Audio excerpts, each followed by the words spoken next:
Start हो गया sir? हो गया जी।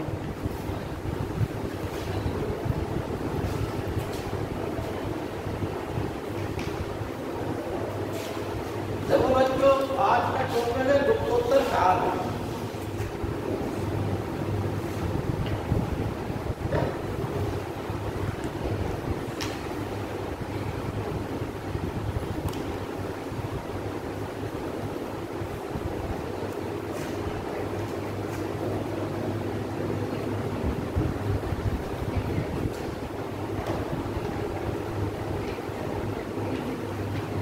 गुप्तोत्तर काल में अनेक प्रश्न आते हैं।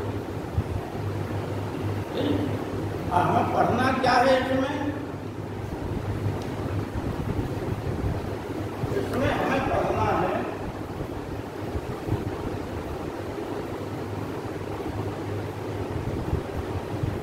जैसे कलिंग का राजा वो खारवेल का उदय हुआ था, ठीक उसी प्रकार से एक राजा यहाँ भी मालवा में उत्पन्न हुआ जिसका नाम था यशोधर्मा। ठीक, इसने लगभग पूरे उत्तर भारत पर कब्जा कर लिया। उसका मंदसौर प्रशस्ति मिलती है तो उससे पूरी जानकारी मिलती है कैसा राजा था। और गुप्त वंश का पतन जो है किसी राजा की वजह से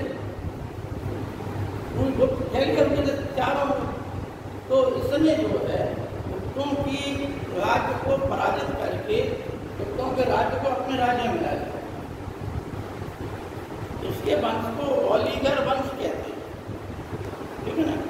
अभी लिखा देंगे आप लोगों को, उसमें कुछ ऐसे जैसे वंश और प्रशस्ति है, तो वो प्रशस्ति किसने लिखी, इसकी जो प्रशस्ति है वो जो कुछ है PCS IAS वाले क्वेश्चन वो हम लिखा देंगे, तो कथन भी आता है।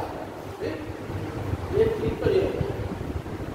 दूसरी बात, एक हमें पढ़ना है पुष्यभूति वंश। फिर कहाँ थानेश्वर का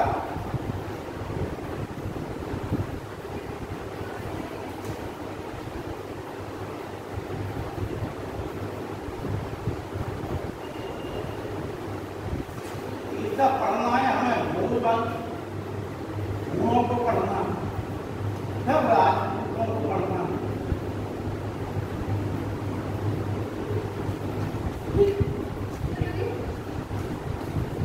अब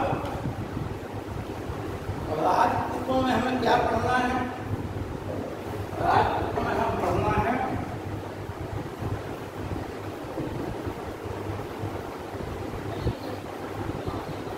पाल वंश,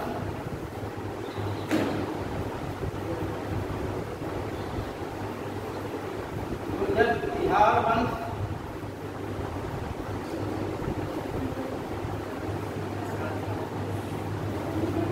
राजपूत वंश, सैन वंश, परमार वंश,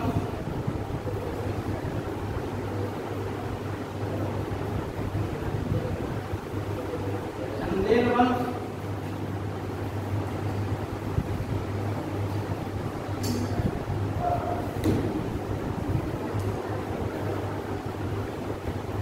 बहड़वाल वंश,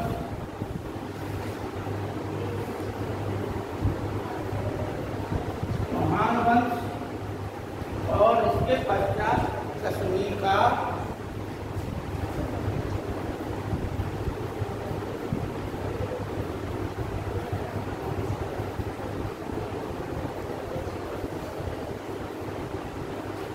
इतना है ये गुप्तोत्तर काल।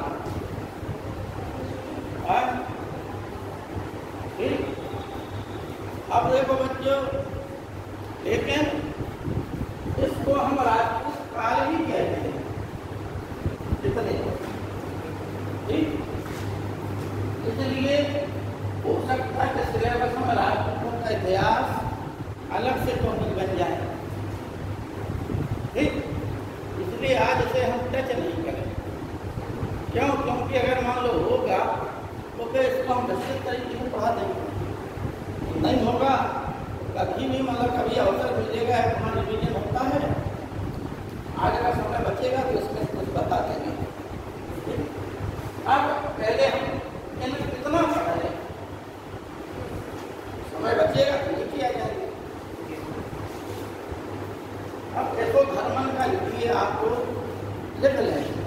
ठीक है, उससे पूरा हो जाएगा।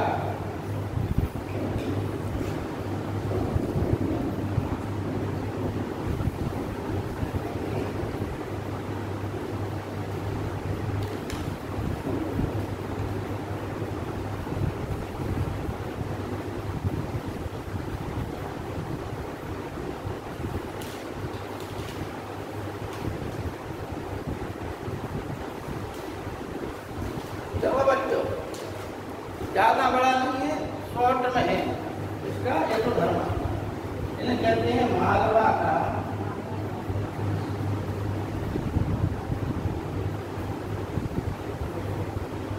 यशोधर्म। ठीक, इसका वंश का नाम था ओलिकर वंश।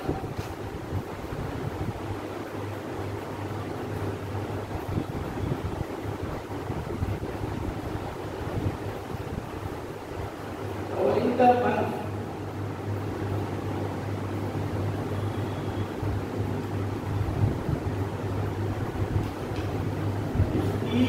मंदस्वत प्रशस्ति मिलती है।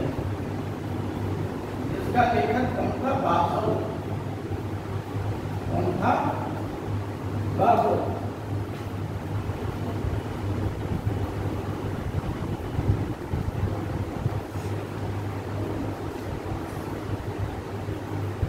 इसे मंदस्वत प्रशस्ति में जैनेन्द्र कहा गया है। लेकिन यह जो है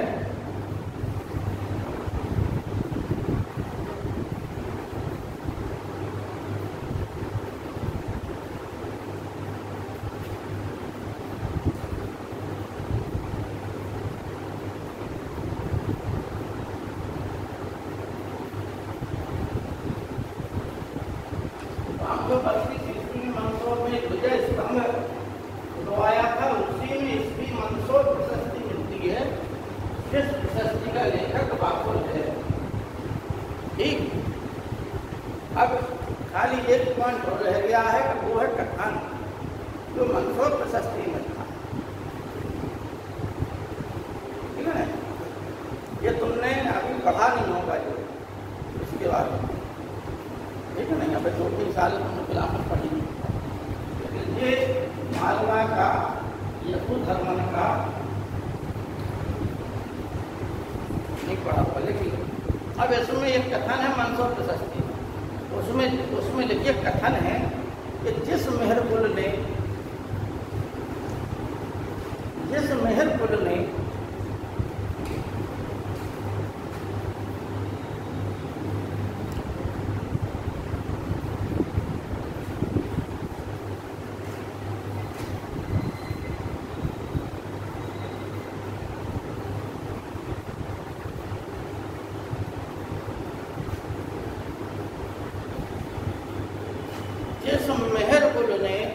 शिव के अतिरिक्त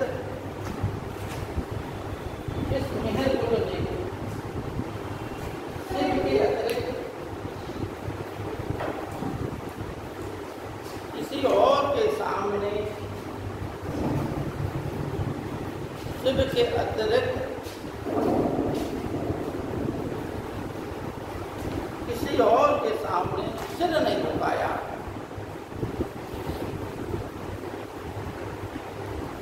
सिर नहीं झुकाया, उससे यशोधर्मन ने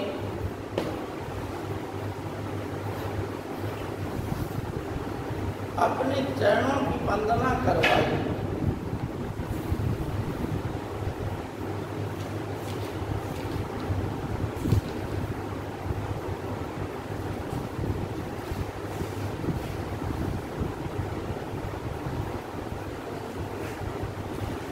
देखो बच्चों, इसमें लिखा है कि यशोधर्मन का जो राज्य था वो ब्रह्मपुत्र नदी से लेकर पश्चिमी समुद्र तक था, यानी अरब सागर तक, और ऊपर हिमालय से लेकर नीचे उड़ीसा तक था।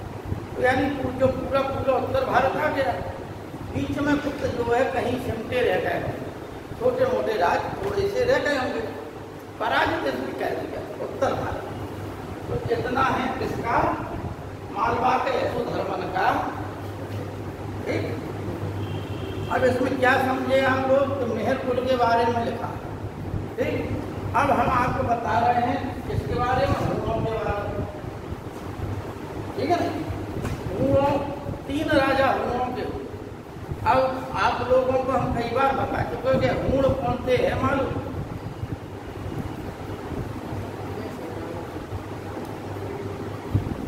दो 3 बार बता चुके।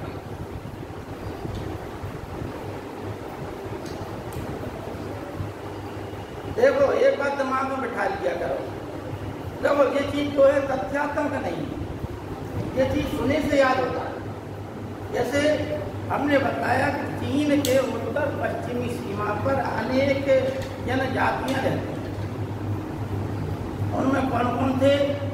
शक, कुषाण और हुण। समझना बात? बताया था कई बार। जी सर। तो हुणों ने ही शकों को भगाया।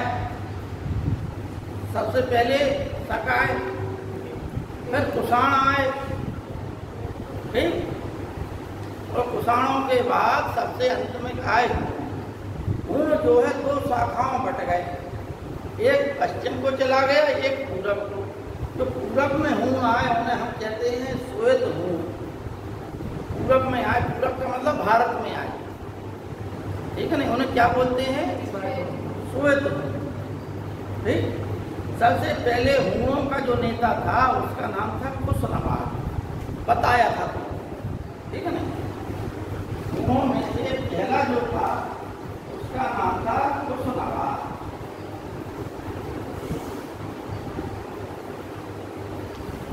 दूसरा था तोरमान।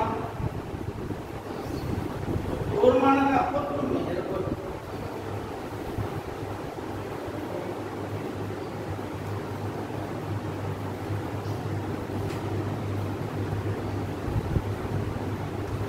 अब हुस्नाबाद ने स्कंदगुप्त के समय आक्रमण किया। गुप्त शासक था स्कंदगुप्त, उसके समय इसने आक्रमण किया। और हमने ये बताया था आपको कि इस बात की जानकारी भीतरी अभिलेख से हो। भीतरी किस कहाँ पड़ता है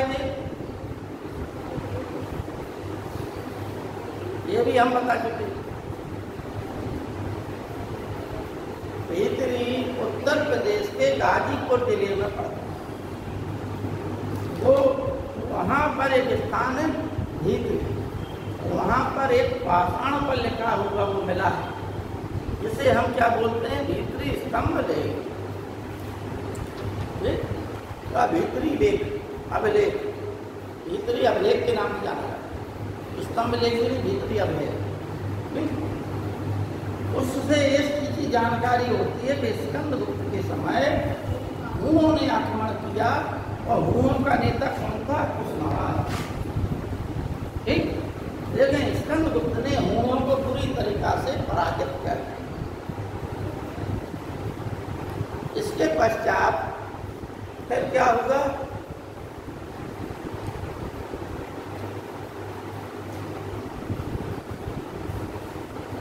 इसके पश्चात भारत में हुणों के राज्य की स्थापना तोरमान में। किसने की? तोरमान। उन्होंने अपना राज्य स्थापित कर दिया और उस राज्य का संस्थापक कौन था? तोरमान। तोरमान ने पवैया को अपनी राजधानी बनाया। पवैया नामक स्थान है, ठीक है ना? जो शायद पेशावर के आसपास है। इसने बहुत बड़े क्षेत्र को जीत लिया तोरमान, ठीक है ना? तोरमान ने भारतीय संस्कृति को अपना लिया। उसने जो सिक्के चला उनमें सूर्य भगवान का चित्र अंकित होता था, सूर्य का। तो यह तोरमान की जानकारी है।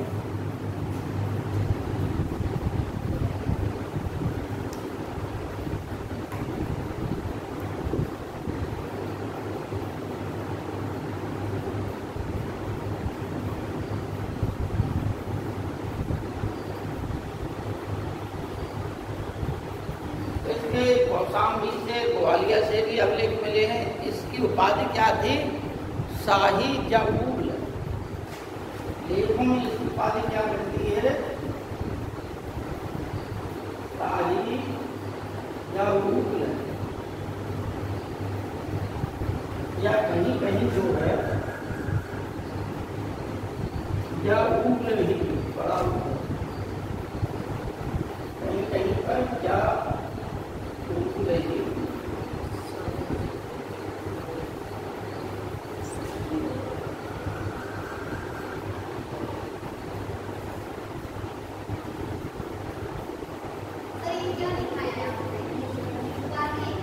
ये उपाधि है बेटा।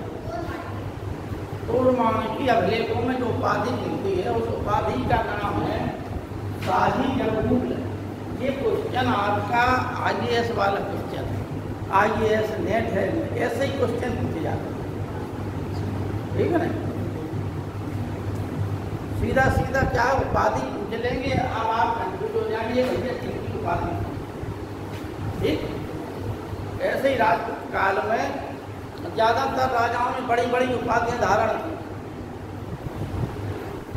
तो आप कंफ्यूज हो जाएंगे।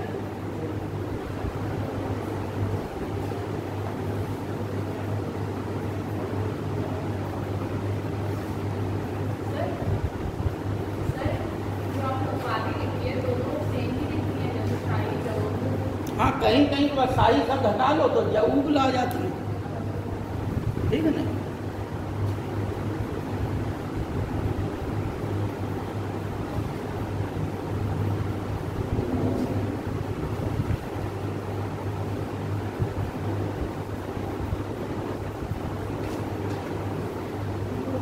अब देखिए मेहरपुर, ठीक। तो एक चीज समझना, तोड़माणके में लिखना है कि यह हूणों के राज्य का संस्थापक था। भारत में हूण राज्य का स्थापना या संस्थापक कौन था? तोड़माण, ठीक। अब आइए मेहरपुर के बारे में।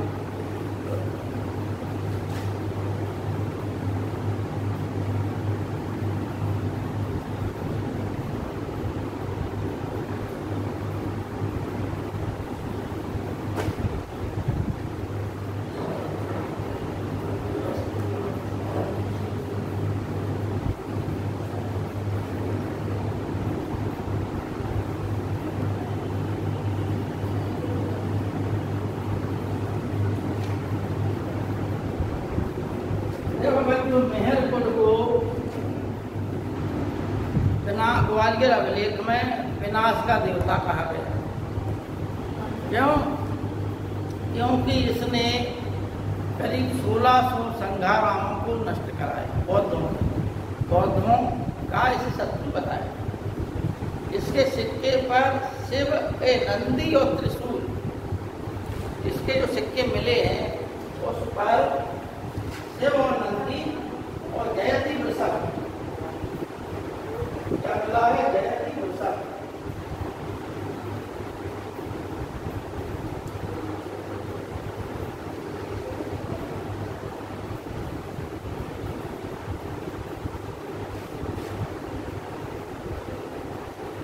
अब इसका विवरण 3-4 स्रोतों से मिलता है। 3-4 स्रोत कौन है? एक तो कल्हण की राजधानी,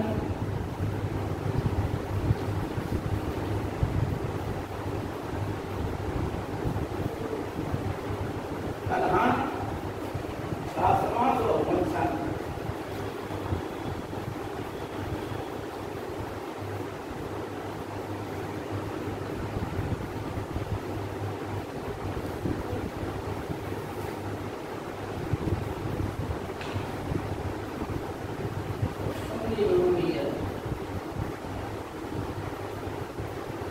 ग्वालियर लेख में ही इसे लिए कहा गया कि इसने ग्वालियर में सूर्य मंदिर बनवाया।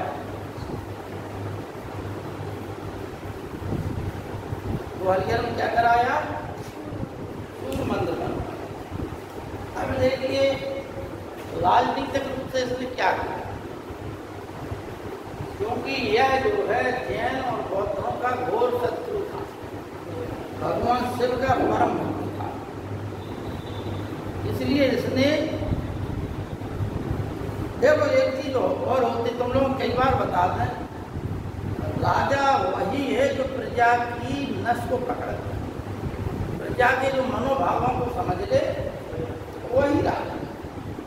ठीक, भारत में जितने भी आए, जितने भी विदेशी आक्रमणकारी आए, भारत में राज्य स्थापित किए, उन सब ने ये समझा कि भारत में जो धर्म ज़्यादा फैला है, जनता में जो लोकप्रिय है, उस धर्म को ही उन्होंने अपना लिया। क्योंकि प्रजा का धर्म, यदि राजा का धर्म हो जाए तो फिर प्रजा को उस राजा से कोई दिक्कत नहीं, ठीक है नहीं, क्योंकि प्रजा ये समझती है अरे ये तो हमारे ही धर्म का है, उसे लगता है कि ये तो हमारा ही हो गया। ठीक, तो ये सब लोग देखिए, चाहे शकों को देख लीजिए, चाहे कुषाणों को देख लीजिए, कुषाणों की आपको मुद्राएं देखिए, ईरानी देवता मिलेंगे, यूनानी देवता मिलेंगे और हिंदू देवी देवता मिलेंगे। कनिष्क के सिक्कों पर और वो क्या नाम हो उसका, कुजुलकट विशेष था नहीं, कनिष्क का वो पहला कुषाण वंश का, उसके सिक्कों पर यूनानी देवी देवता थे और हिंदू देवी देवता थे। उसी प्रकार से कनिष्क के सिक्कों पर भी तीनों देवी देवता थे। कहाँ? यूनान और फिर रोम है, तो ईरान की देवी, ईरान की देवी का भी चित्र बना हुआ कुछ सिक्कों पर। ठीक,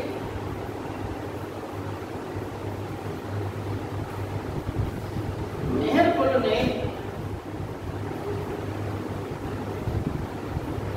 उत्तर भारत के राज्यों पर आक्रमण किया, समझना बात, और जीते जीते इसका जो है, उस समय गुप्त वंश था, गुप्त वंश पर आक्रमण।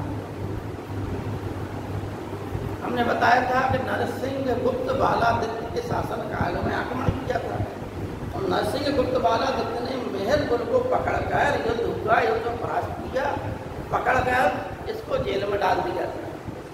लेकिन इसकी माँ जो है क्या थी? बौद्ध थी। उसने को दया धर्म आ गई, क्योंकि अहिंसा परमो धर्म, तो उससे दया आ गई, उसने इसे छुड़ा दिया। तो ये भाग कर गया, इसने फिर क्या किया कि दूसरे शासक से लड़ गया। राजा काम ही उधर लड़ना, तो ये किससे लड़ गया? मालवा के यशोधर्मन से। अभी हम पढ़ा चुके, स्टेटमेंट लिखाया था आप लोग, कि जिस मंदसौर प्रशस्ति में लिखा गया, जिस मेहरकुल ने शिव के चरणों के सिवाय किसी को नतमस्तक नहीं किया, उससे यशोधर्मन ने अपने चरणों की वंदना कर। तो इससे ये भी सिद्ध हो गया कि वह शिव भगवान का परम भक्त था, क्योंकि उसके सिक्कों पर भी क्या मिलता है? नंदी और और लिखा हुआ क्या है? जयति वृषभ। क्या लिखा है सिक्कों पर? जयति वृषभ। वृषभ किसका वाहन है? भगवान शिव का, है नहीं? वृषभ किसका वाहन है? भगवान शिव का। तो जयति वृषभ लिखा। अब यहाँ से यशोधर्मन से पराजित होने के पश्चात मेहरकुल क्या है? राज्य से इसका राज्य बचा नहीं, तो यह कहाँ भाग गया? यह कश्मीर भाग गया। कश्मीर के राजा ने इसे शरण दी और इसने उसी राजा की हत्या कर दी, कश्मीर के राजा की। ठीक, कश्मीर के राजा की हत्या कर दी और कश्मीर पर 1 वर्ष तक शासन किया, 1 वर्ष तक रहा। फिर यह पुनः भारत में आया, ठीक है नहीं? इस प्रकार से मेहरकुल का इतना ही इतिहास। ठीक, लेकिन इतना जान गए होंगे कि मेहरकुल का ग्वालियर से भी अब लेख मिला है, हाँ, सिक्के मिले हैं। इतना आप लोग लिखने के पश्चात अब आइए आप लोग गुणों को समझ लीजिए आपने।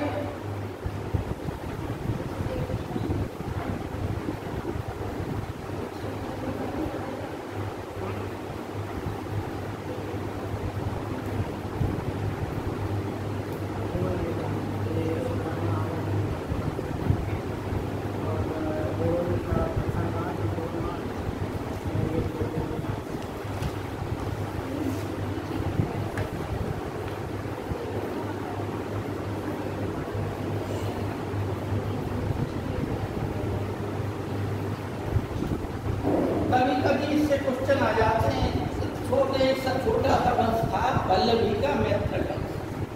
ठीक, अब इसे हम क्यों पढ़ रहे भैया, इसका कारण सिर्फ इतना है, इस वंश का रिश्ता सम्राट हर्षवर्धन से। सम्राट हर्षवर्धन ने अपनी पुत्री का विवाह यहाँ के राजा ध्रुवसेन द्वितीय से किया। इतना है, इस वंश का संस्थापक था भट्टार्क। कौन था संस्थापक? ऐसे लिख दीजिए, भट्टार्क।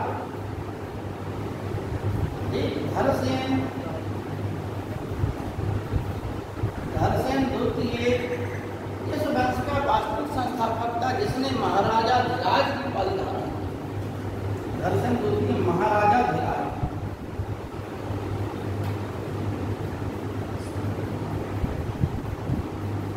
धरसेन द्वितीय ने महाराजा धीराज की उपाधि धारण की। तो देखो, कोई भी वंश हो, जिस वंश का शासक अगर महाराजा धीराज की उपाधि धारण करे, तो वो भी अपने वंश में सबसे पहले ये समझिए कि महाराज सामंतों को कहा जाता है, तो महाराजा धीराज की उपाधि राजाओं की होती है। समझना बात, महाराज सामंतों को कहा जाता है, और महाराजा धीराज राजा के लिए आया है। तो महाराजा धीराज की उपाधि धारण करने वाला पहला राजा था धरसेन। ठीक, अब देखिए, इसी वंश का एक राजा था ध्रुवसेन।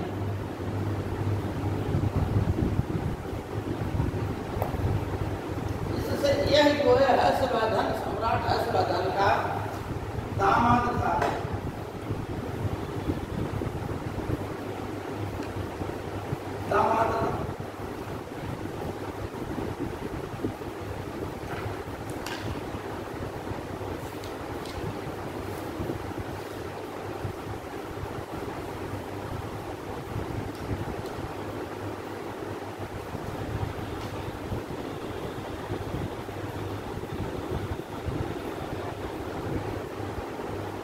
धरसेन चतुर्थ थे, इनके में जो महाकवि भट्टी थे,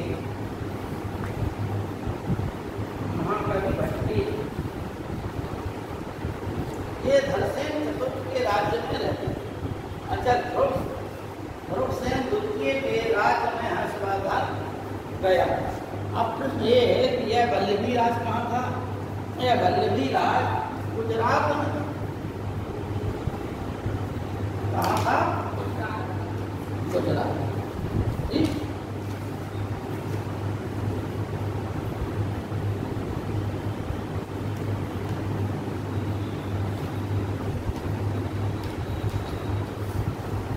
और वंश था मैत्रक, इसकी राजधानी थी वल्लभी।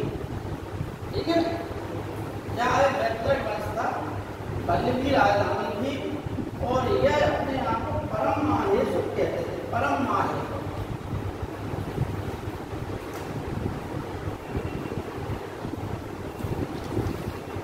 वंश के शासक कौन सी उपाधि धारण करते थे? परम माहेश्वर। परम माहेश्वर का मतलब है कि यह शिव के उपासक है, महेश। ठीक है नहीं, भगवान शिव के उपासक होने के कारण यह जो राजा जो है भगवान शिव के उपासक होते थे, वह परम माहेश्वर की उपाधि धारण करते थे। लेकिन होनसांग ने इन्हें बौद्ध बताया। ठीक है नहीं, अब आइए आप थानेश्वर का पुष्पभूति वंश।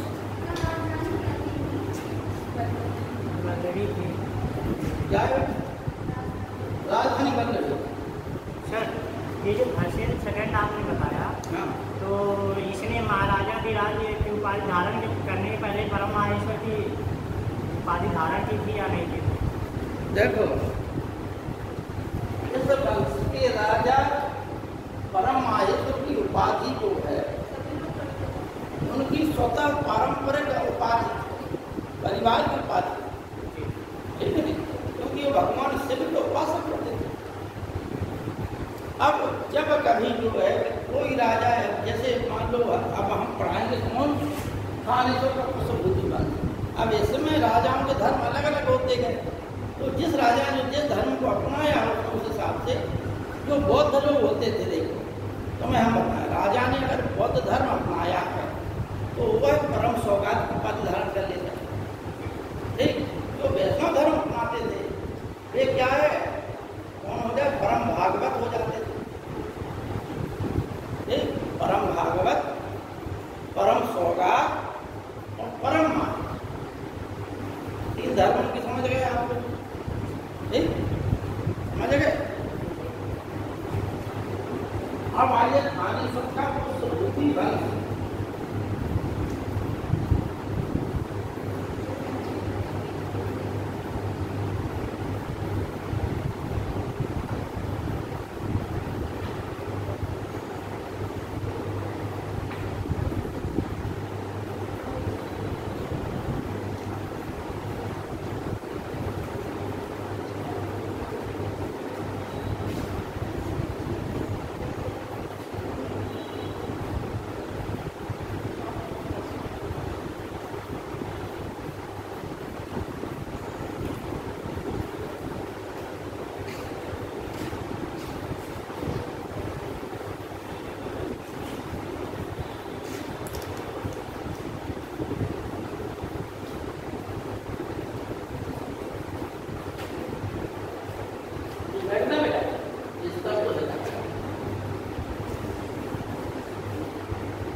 अब इसमें कन्फ्यूजन किताबों में पढ़ना आप लोग, किताबों में लिखा है कि इस वंश का संस्थापक कुशभूति था, लेकिन यह बात सिर्फ जो है बाणभट्ट ने लिखी। बाणभट्ट हर्षवर्धन का दरबारी कवि था। बाणभट्ट हर्षवर्धन का दरबारी कवि था, लेकिन इस वंश में कुशभूति नाम का कोई शासक ही नहीं था। ठीक, इतनी बात आए समझ? अभिलेखों में इस वंश का जो पहला व्यक्ति था, राजा था, वो तो नरवर्धन। कौन था? नरवर्धन। नरवर्धन के पश्चात था आपका दूसरा राजवर्धन था।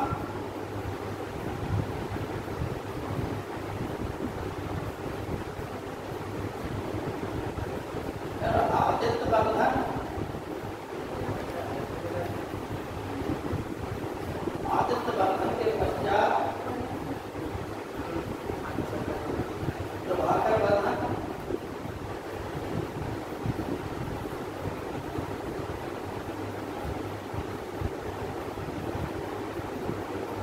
प्रभाकरवर्धन के बाद राज्यवर्धन, द्वितीय राज्यवर्धन के पश्चात हर्षवर्धन।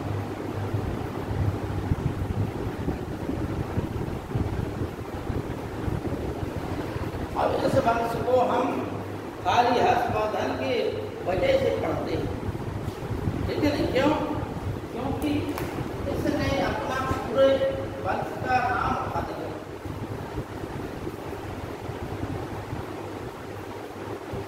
इस वंश का संस्थापक कौन था? नरवर्धन। ठीक, तो महाराजा धीराज की उपाधि धारण करने वाला पहला कौन था? राजवर्धन। प्रथम महाराजा धीराज की उपाधि धारण करने वाला कौन था? पहला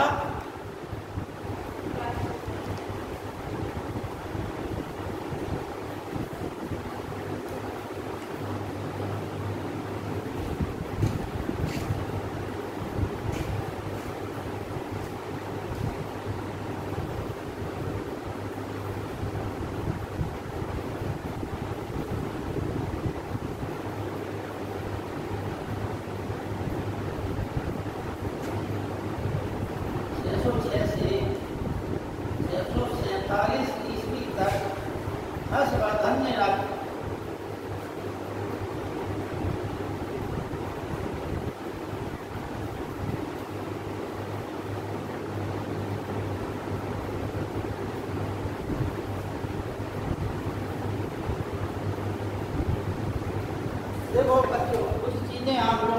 सुना देते हैं, फिर लिखा देते हैं। ठीक,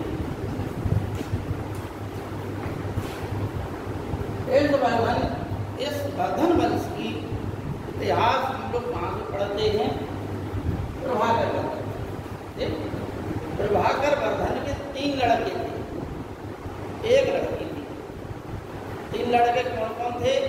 सबसे बड़े लड़के का नाम था राजवर्धन द्वितीय, बीच वाले लड़के का नाम था हर्षवर्धन और सबसे छोटे लड़के का नाम था कृष्ण।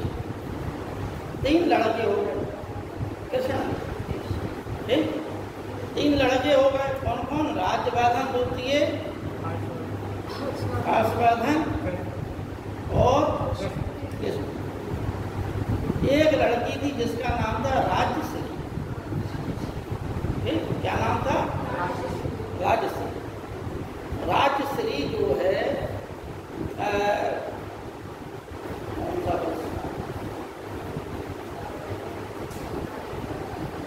अरे ग्रह वर्मा को ब्याही, नाम पति का नाम कन्नौज के, कन्नौज के राजा ग्रह वर्मा को ब्याही। कन्नौज के राजा ग्रह वर्मन को ब्याही थी राजश्री। इसमें आप लोगों को क्या करना है?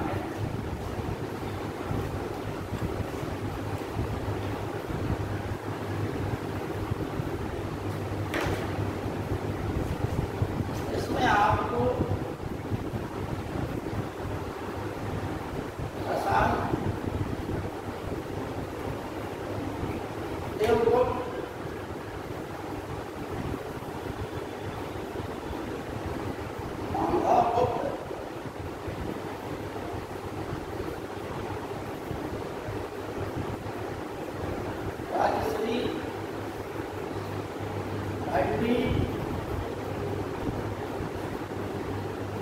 नामों को आपको पहले समझना है। ये कौन थे? शशांक जो है गोण का राजा था, बंगाल का गोण। देवगुप्त बिहार का राजा था। ठीक, इसमें हम बोलते हैं एक अलग से वंश था जिसे कहते हैं उत्तर गुप्त वंश। ठीक, उत्तर गुप्त वंश। इस वंश में ये इस समय यही राज कर रहा था। देवगुप्त के 3 भाई थे, तो देवगुप्त बड़ा था, उसने राज्य किया, लेकिन इसने अपने दोनों भाइयों को राज्य से निकाल दिया जो दुष्ट प्रवृत्ति का था। उसके दोनों भाई भागकर कहाँ आए? हर्षवर्धन के पास। तो हर्षवर्धन की और माधव गुप्त की दोस्ती हो गई, यानी इसके 2 भाई थे, दोनों भाई आ गए हर्षवर्धन के पास, दोस्ती हो गई। भंडी इसके मामा का लड़का था, इसके हर्षवर्धन के, जिसने शिक्षा दीक्षा घोड़सवारी सैनिक शिक्षा साथ में ली हर्षवर्धन के साथ में। तो यही सेनापति भी था। राजश्री कौन थी? राजश्री जो है, राजश्री कौन थी?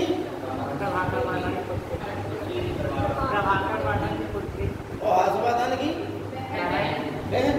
ठीक, हमने बताया कन्नौज के ग्रह वर्मा को राजश्री का विवाह। ठीक, अब इन दोनों ने क्या किया? इन दोनों ने शशांक और देवगुप्त ने मिलकर एक संयुक्त मोर्चा बनाया, कन्नौज पर आक्रमण कर दिया।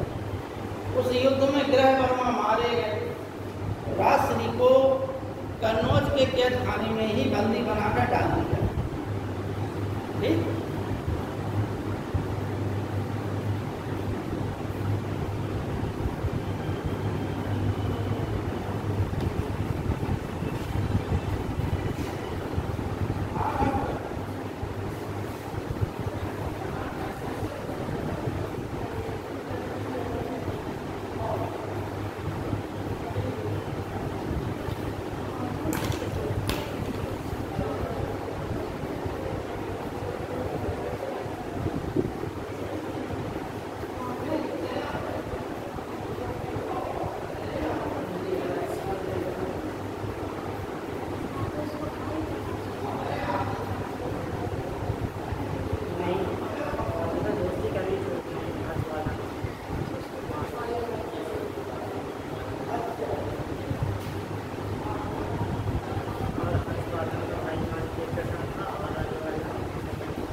बच्चों शशांक और कौन नरेश था देवगुप्त, कौन था बिहार का राजा गुप्त काल है। इन दोनों ने मिलकर किस पर आक्रमण किया? गृहवर्मा। गृहवर्मा पर आक्रमण किया। युद्ध में गृहवर्मा मारे गए और राजश्री को पकड़कर कन्नौज के कैदखाने में डाल दिया गया। ठीक है नहीं? अब हुआ क्या कि उसी बीच जो है, इससे पहले क्या हुआ? इससे पहले की घटना ये है कि इसे हूण हरण केसरी भी कहा गया। किसको? प्रभाकर वध। हूण हरण केसरी, ये कुछ उपाधियां हैं हर राजा की। एक आध दिन हम आप लोगों को लिखा दें, ठीक है ना? इतनी उपाधियां हैं राजाओं की बहुत ज्यादा। हूण हरण केसरी कहा गया है क्योंकि हूणों को इसने पराजित किया, प्रभाकर वर्धन। ठीक, लेकिन प्रभाकर वर्धन की मृत्यु हो जाती है तो प्रभाकर वर्धन की मृत्यु के पश्चात राजवर्धन गद्दी पर बैठा। लेकिन बाण भट्ट लिखते हैं कि इनकी माँ का नाम था यशोमती। समझना बात है? इनकी माँ का, अरे प्रभाकर वर्धन की माँ का नहीं, राजवर्धन और हर्षवर्धन की, वो मतलब पत्नी थी इनकी प्रभाकर वर्धन की, तो वह उनके साथ सती हो जाए। नहीं, तो सती प्रथा का उल्लेख हर्षवर्धन के समय भी मिलता है। ठीक है ना? उनकी माँ जो है सती हो जाए। ठीक, हर्षवर्धन की माँ, हर्षवर्धन की माँ सती हो जाए। ठीक है ना? अब ऐसी परिस्थिति में कौन राजवर्धन द्वितीय गद्दी पर बैठे। राजवर्धन द्वितीय को जब यह खबर मिलती है तो वह जाता है और सबसे पहले युद्ध होता है किससे? देवगुप्त से। देवगुप्त को यह जो है मार डालता है, युद्ध में मार देता है। अब बचाता कौन? शशांक। अब शशांक समझ जाता है कि भाई हम राजवर्धन से नहीं जीत पाएंगे, तो राजवर्धन के समक्ष जो है युद्ध का शिविर नहीं लगा होता है, तो वहाँ पर यह बुलाता है और अपने दूतों के माध्यम से यह संदेश भिजवाता है कि हम अपनी पुत्री का विवाह जो है राजवर्धन के साथ करना चाहते हैं, मैत्री संबंध स्थापित करना चाहते हैं। ठीक, राजवर्धन इस जो है झांसे में आ जाता है और वह जो है उसके शिविर में मैत्री भाव से प्रवेश करता है। वहाँ पर धोखे से वह जो है राजवर्धन की हत्या कराता है। शशांक, शशांक राजवर्धन की हत्या करा देता है। अब उस समय सिर्फ 16 साल की उम्र थी हर्षवर्धन की। अब कैसी प्रकट परिस्थिति कि माता पिता है नहीं, भाई की हत्या हो गई, बहन जेल में डली। ठीक, अब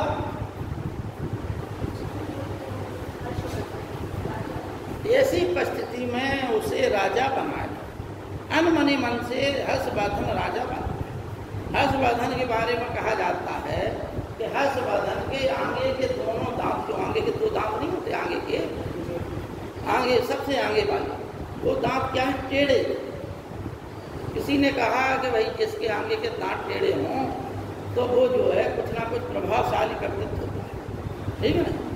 कुछ ज्योतिष की चीज़ें हैं ये, अब भगवान जाने जो भी हो। एक ज्योतिष में ये भी कहा जाता है कि जिस व्यक्ति के सर पर अगर नाग या नागिन छाया कर दे तो वह व्यक्ति एक दिन जो है बहुत ऊंचे पद पर जाता है। ठीक, जैसे बालाजी विश्वनाथ गड़रिया थे, गाय भैंस चला रहे थे, लेटे थे, सो गए, वहीं एक नागिन आई। उन्होंने कहा ये आदमी सो रहा है। नागिन ने जो भी सोचा हो ऐसे फन करके बैठे। मतलब धूप जहाँ से पड़ रही थी, नागिन ने धूप ले ली और फिर एकाएक क्या होगा कि वो सेना भर्ती हो गए। ठीक है ना? सेना में पहले हट्टे कट्टे लोग हो जाते थे भर्ती, तो सेना भर्ती हो गए। सेना में उन्नति करते करते तो साहू को छोड़ा गया, तो साहू का उन्हें पक्ष ले लिया। भगवान के पास से साहू उचित हो गया ताराबाई के खिलाफ। अब साहू ने कहा ये तो बड़ा या दिमागदार आदमी है, तो उन्होंने उसे अपना पेशा बना दिया। तो देखो कहाँ गड़रिया का जीवन व्यतीत कर रहे थे, कहाँ राजा। दूसरी कहानी नूरजहां की सभी ने पढ़ी होगी। जहाँ तेहरान के निवासी ग्यास बेग की पुत्री थी। ठीक, कंधार से चले थे ये लोग, कंधार से चलने के पश्चात ईरान से चले हुए थे भारत बड़े मगर नौकरी की तलाश में। तो वहीं पर इनकी माँ थी गर्भवती, जिनका नाम था अस्मत बेगम। ठीक, वहीं पर रास्ते में ही इनका जन्म हो गया। तो उन्होंने कहा कि इस बच्ची को भूखे प्यासे तो हम लोग मरे जा रहे हैं, इसे क्या खिलाएंगे पिलाएंगे, तो वहीं छोड़ दिया। ठीक, अब जब आगे बढ़े तो एकदम 2-4 किलोमीटर 1-8 किलोमीटर बढ़ पाएंगे तो माँ की ममता नहीं मानी अस्मत बेगम की। उन्होंने कहा जैसे हम लोग पी रहे हैं ऐसे वो बच्ची पी लेगी, उसे क्या खाना पीना, ठीक है नहीं, वो तो माँ पर निर्भर करेगी। तो उसने अपने पति को भेजा कि जाओ तुम लेके आओ उस बच्ची को। वहाँ गए तो एक नागिन बैठी, उनके उस बच्ची के मुंह पे छाया हुए, क्योंकि धूप थी बहुत ज़्यादा, ठीक है नहीं। तो ये ऐसी चीज़ें हैं जो इसकी ऐसे हर्षवर्धन के बारे में कहा जाता है। महात्मा बुद्ध के बारे में भी कहा गया, सुना है आप लोग, उनके बारे में भविष्यवाणी की गई। तो सम्राट हर्षवर्धन अपने समय के उत्तर भारत के सबसे बड़े राजा थे। ठीक,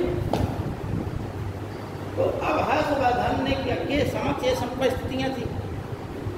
देखिए, जो महान व्यक्तित्व होता है अगर वो कठिन परिस्थितियों से उबर कर बाहर आ जाए तो समझिए कि वो महान, वो अच्छे राज्य का निर्माण करे। सम्राट अकबर भी ऐसी परिस्थिति में ईंटों का एक वो बना दिया था, उस पर तिलक कर दिया उनका, बोले तुम बादशाह हो गए। अब बादशाह के लिए कुछ था ही नहीं, अकबर के लिए क्या था, कुछ नहीं। भाई हुमायूं की मृत्यु हो गई, 6 महीना हुमायूं को हुआ था कुल टोटल। उधर हुमायूं की मृत्यु हुई, उधर का नाम है ये ने दिल्ली आगरा दोनों जीत लिए। तो अकबर के पास भी कुछ नहीं था, लेकिन ये किस्मत लिखा के तो आया था, है ना। विपरीत परिस्थितियों ने उसे संघर्ष करना सिखाया और संघर्ष किया उसने, और वही पलायन कहा जाता विपरीत परिस्थितियों से, तो वो कायम। और फिर आज इतना बड़ा अकबर महान थे, वो महानता शब्द नहीं लगता, कौन पढ़ता अकबर को, भगोड़ा लिखा जाता है नहीं। तो ऐसे लोग जो है जो परिस्थितियों से लड़ते हैं, उन्हीं में जो है महानता के गुण बाद में विद्यमान होता है, अच्छा काम करते। हर्षवर्धन के बारे में भी ये सबसे पहले उसने जो है शशांक को युद्ध में पराजित किया, तो शशांक भाग गया। शशांक के बारे में एक चीज आती है कि शशांक बौद्धों का बहुत कट्टर शत्रु था, भगवान शिव का उपासक था। ठीक, इसने क्या किया, इसने जिस वृक्ष के नीचे बोध गया में महात्मा बुद्ध ने ध्यान प्राप्त किया था, उसी पीपल के वृक्ष को कटवा कर गंगा नदी फुकवा दी। ठीक है ना, शशांक के बारे में कहा जाए। अब जो जितने भी वृक्ष हैं वह क्या कि उसी पीपल के जो बीज गिरे हैं उसी से अन्य पीपल उगते चले गए। श्रीलंका में भी गया, श्रीलंका में सबसे पुराना पीपल का वृक्ष है, उसी वृक्ष के वो है। बाद में उसी के आसपास जो और पीपल हुए, उन्हीं पीपलों में से आज भी हैं कुछ पीपल। लेकिन हम हो जाती पीपल सूख जाता है, लेकिन वो एक पीपल से अनेक पीपल उत्पन्न हो जाते हैं। ठीक है, तो हर्षवर्धन ने फिर क्या किया, हर्षवर्धन ने अपनी बहन को खोजा। अब तब तक क्या होगा कि उसकी बहन जो है कन्नौज के कारागृह से भाग गई, तो विंध्याचल के जंगलों में भाग गई। वहाँ पर रास्ते में उन्हें देवाकर सेन नामक भिक्षु मिला। देवाकर सेन नामक भिक्षु ने बताया कि हाँ, हमने एक महिला को तो देखा है, इधर को गई है। उसी की सहायता से हर्षवर्धन और उनकी सेना पीछे पीछे गई। वो जो है उस समय आग में कूदने वाली थी, कौन, राजश्री अपने लिए चिता बना ली थी, मरने वाली थी। तो हर्षवर्धन ने अपनी बहन को बचाया मरने से। फिर जो है कन्नौज आए। कन्नौज के लिए उन्होंने मना कर दिया कि हम जो है शासन नहीं करेंगे। ठीक है नहीं, कन्नौज के लिए मना कर दिया था। लेकिन कन्नौज की राज्यसभा के जो मंत्री लोग थे उन्होंने कहा कि नहीं आप करिए। तो उन्होंने कहा कि शासन हमारी बहन करेगी, नाम गद्दी पर बहन रहेगी, शासन का काम जो है हम करेंगे। तो फिर धीमे धीमे करके बाद में हर्षवर्धन ने अपनी राजधानी ही कन्नौज स्थानांतरित किया, क्योंकि प्रशासन चलाना कठिन हो रहा था। थानेश्वर से फिर कहाँ का कन्नौज। ठीक है ना, इस प्रकार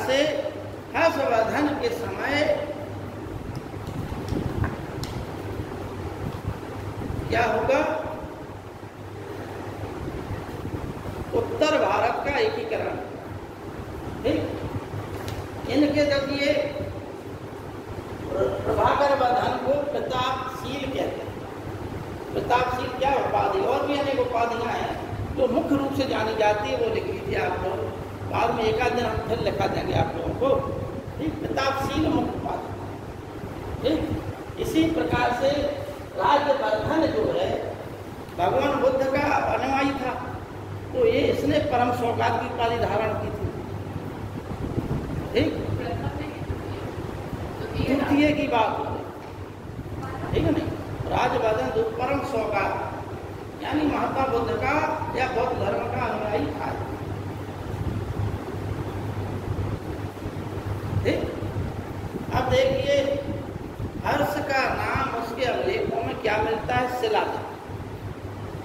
ठीक, उन्होंने सामने भी शिलालेख लिखा है, लेकिन सोनीपत से मोहरें मिली हैं, बंसखेड़ा, मधुबन। तो सोनीपत से हर्षवर्धन की मोहरें लिखी हैं, जहां पर हर्षवर्धन का नाम हर्षवर्धन मिलता है। ठीक है नहीं, सोनीपत, बंसखेड़ा और मधुबन, यहाँ से हर्षवर्धन की मोहरें मिली हैं, ताम्र मोहरें, जिन पर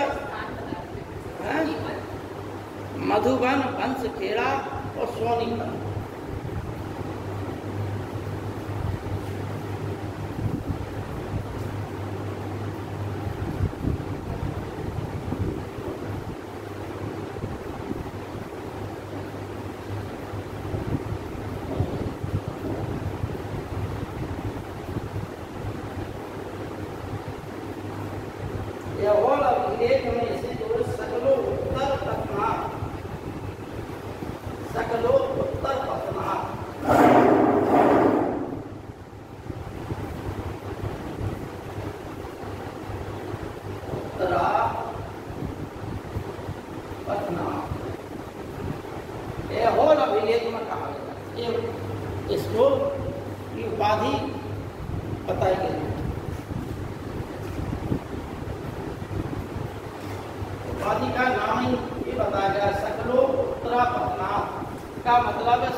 इसलिए भारत में, क्योंकि हर्षवर्धन जो है प्रयाग में एक सभा का, कन्नौज में एक सभा आयोजित करता था और एक प्रयाग में, हर 5 वर्ष में। ठीक है ना, तो प्रयाग में जो कहता था वहां पर जो है, प्रयाग में जो कहता था वहां पर यह सब कुछ दान कर देता था, यहाँ तक कि जो वस्त्र पहने हुए उसका भी दान कर देता था। फिर अपनी बहन से वस्त्र मांगता था और वो वस्त्र पहनता था, हीरे जवाहरात मोती सब दान कर देता था। इसलिए इसे क्या कहा गया है, आत्मघाती। ठीक,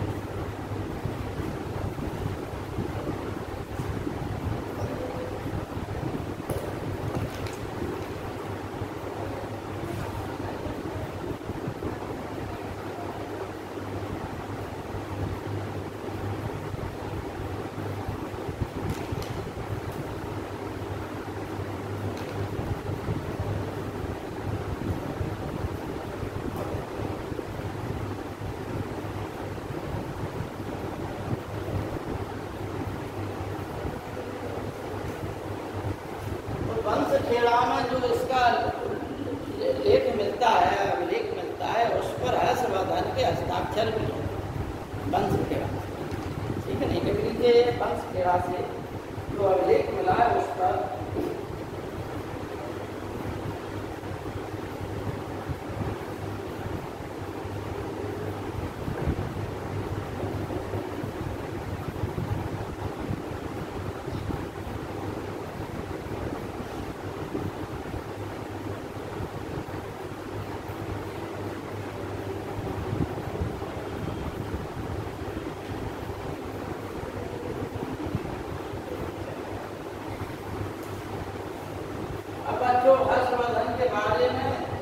ये जान लिया कि हर्षवर्धन कैसा राजा था। अब हमें राज्य उसका राज्य का विस्तार समझना है, ठीक। तो हमने कहा कि पल्लवी राज्य से इसने संबंध स्थापित करने के लिए क्या किया, अपनी पुत्री का विवाह कर दिया, ठीक। पल्लवी मित्र बन गए, उत्तर भारत के राजाओं को सबको परास्त कर दिया, शशांक किनारे पे चिपक गए एकदम बंगाल में, और भी नीचे भागते चले गए। अब इसकी राज्य की सीमा कहाँ तक पहुँच गई, नर्मदा नदी, ठीक। नर्मदा नदी पर जो है अब इसका जो प्रतिद्वंदी था वो था पुलकेशिन द्वितीय। कौन था? पुलकेशिन द्वितीय। पुलकेशिन द्वितीय से इसका युद्ध हुआ और इस बात का उल्लेख जो है यहोल अभिलेख से मिलता है।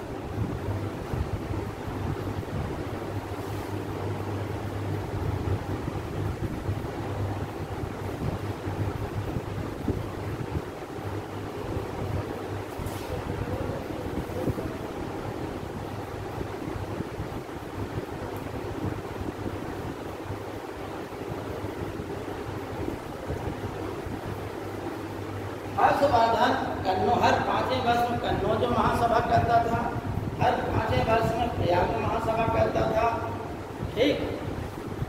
हर्षवर्धन के समय हर्षवर्धन का जो कवि राजकवि था उसका नाम था बाणभट्ट, ठीक। बाणभट्ट ने हर्षचरित कादम्बरी नामक महाकाव्य लिखी। इसी के समय एक दौर दरबार में था जिसका नाम था मयूर कवि था, जिसने सूर्य शतक नामक एक किताब लिखी मयूर ने।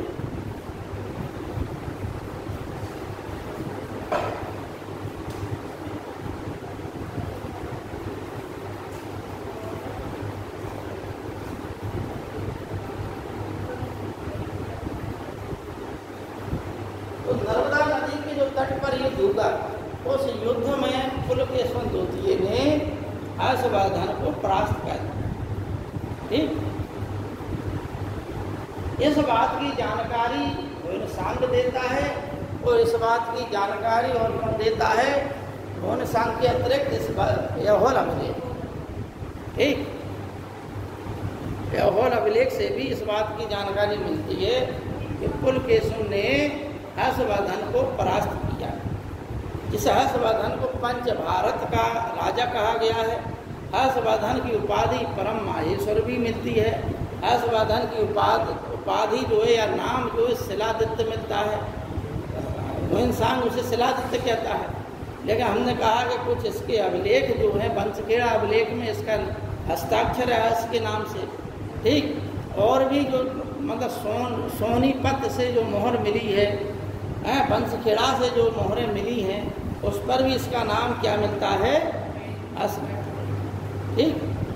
हर्षवर्धन ने कश्मीर के राजा से भी मित्रता कर ली। कश्मीर का राजा उस समय था दुर्लभ वर्धन। यह प्रश्न आया है पीसीएससी परीक्षा में कि हर्षवर्धन का समकालीन कश्मीर का राजा कौन था, तो हर्षवर्धन का समकालीन कौन था, दुर्लभ वर्धन, ठीक।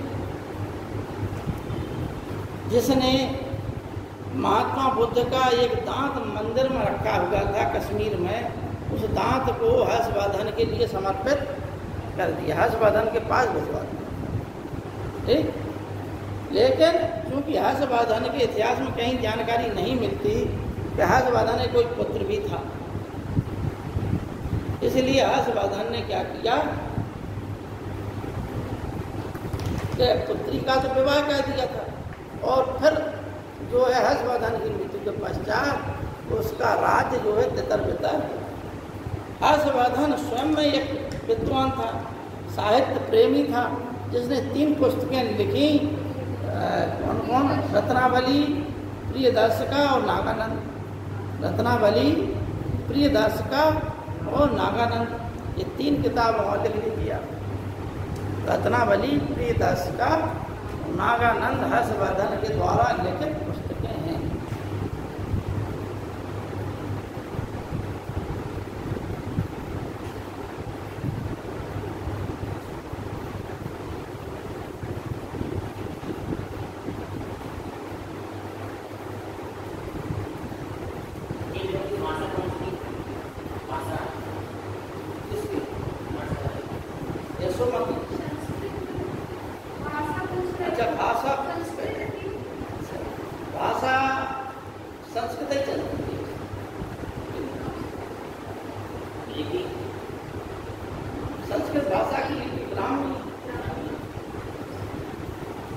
है। तो आज बच्चों इतना रहने दें, किसी प्रकार कन्फ्यूजन हो तो आप लोग बताइए, क्योंकि राजपूत काल जो है बहुत बड़ा है।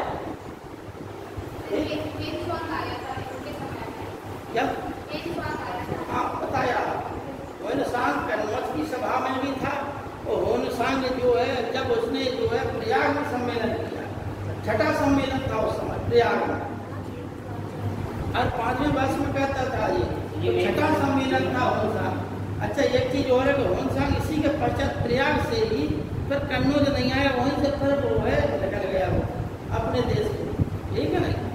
अब होनसांग के समय जो प्रयाग में हुआ सम्मेलन, यहाँ पर फिर जो है क्या है कि इसके पश्चात 500 ब्राह्मणों को देश निकाला दे दिया हर्षवर्धन, क्योंकि वह उन्हें ये लग रहा था कि सम्राट हर्षवर्धन बौद्ध धर्म को ज़्यादा प्रशय दे, ठीक है ना। वो वह ब्राह्मण इसका विरोध कर रहे थे। कन्नौज में जो सभा हुई थी वो बौद्ध धर्म से संबंधित होती थी, और ऐसे जो प्रयाग में होती थी उसे महामोक्ष परिषद कहा जाता, ठीक है।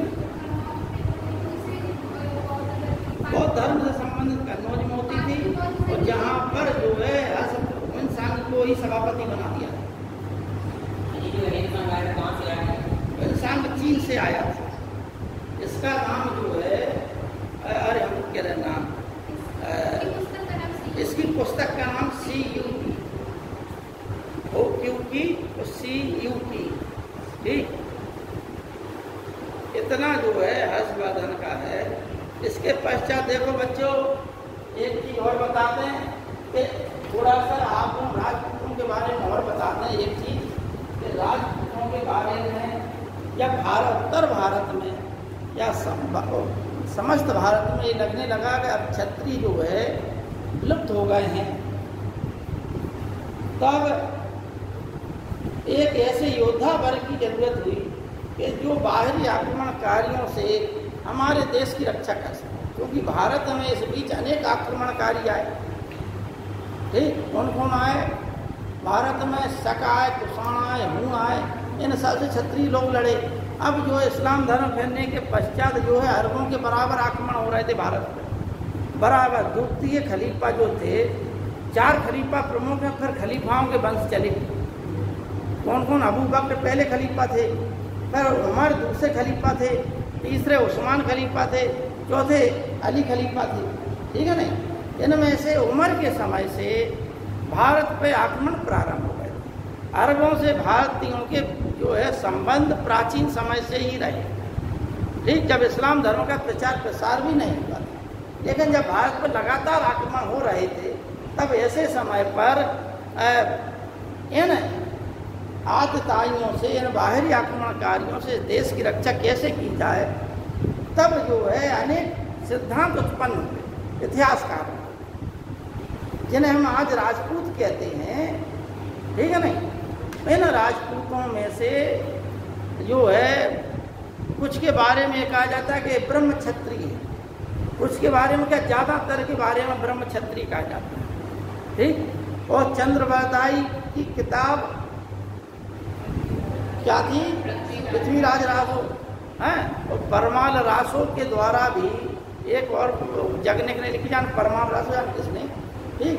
तो बीसदेव ने लिखी हो शायद, जिसने लिखी हो, ध्यान नहीं आ रहा है इस समय। तो इन दोनों में एक कहानी आई आबू पर्वत की, अग्निकुंड की कहानी। यानी वशिष्ठ ऋषि ने आबू पर्वत पर एक हवन किया, जिसमें का उद्देश्य यह था कि भारत में जो आक्रमणकारी आ रहे हैं उनसे रक्षा की जाए भारत देश की। तो पहले जो है ये वहाँ हवन किया, यज्ञ किया, तो पहले जो 3 पुरुष निकले उसमें से, हवन कुंड में से, कौन कौन? परमार, पितिहार और चालुक। परमार, पितिहार और चालुक निकले थे, ठीक। परमार, पितिहार और चालुक निकले थे, लेकिन इनको जो है कि लगा दिया गया।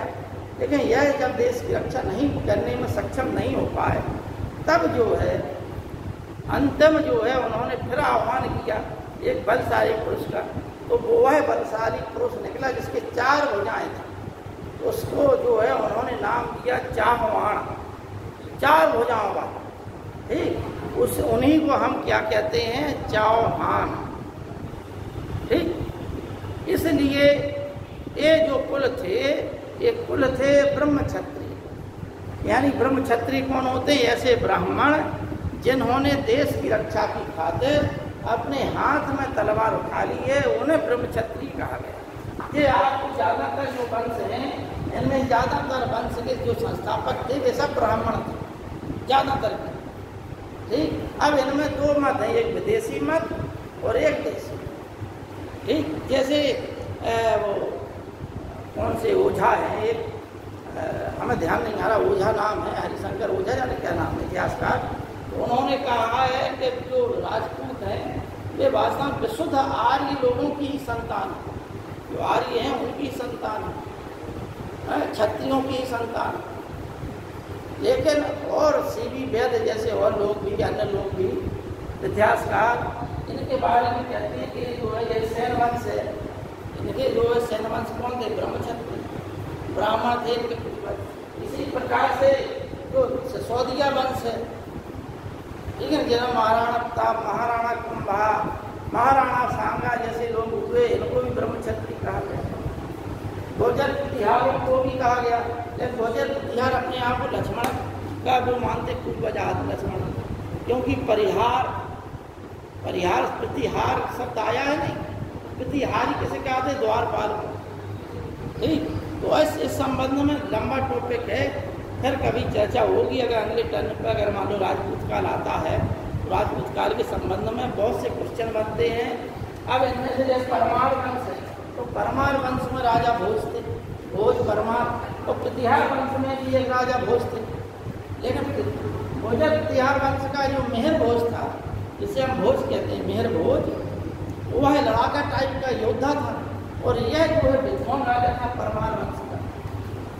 जब इसकी मृत्यु हुई तो इसके बारे में कहा जाता था कि अधधारा निराधारा निरालंबा सरस्वती पंडिता खंडता सर्वे देव राजे दिवंगत, भोज राजे दिवंगत। ठीक, यानी यह राजा के मरने के पश्चात सरस्वती ही पलायन कर गई। बहुत बड़ा विद्वान था, इसने कम से कम 10, 12, 15 किताबें लिखी भोजराज ने। धारा नगरी को राजधानी बनाया, भोज सागर भोपाल जो बना है वो इन्हीं की वजह से बना, परमार राजा की वजह से।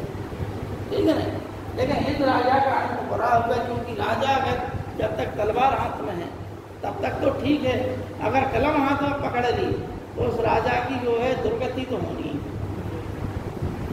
ठीक, सीधी सी कोई भी युग रहा हो, अशोक ने जब जो है क्या किया, अहिंसा की नीति अपनाई, तो अंत में ये हुआ कि उसके मंत्री जो थे उन्होंने भी मना कर दिया कि राजा अब तुम दान ना दे। क्यों? राजकोष खाली हो चुका, तो राजा अपनी संपत्ति दान करने लगा। अब संपत्ति नहीं बची, क्योंकि व्यक्तिगत संपत्ति भी नष्ट हो गई। जो आंवला खाता था वही आंवला दान कर दिया।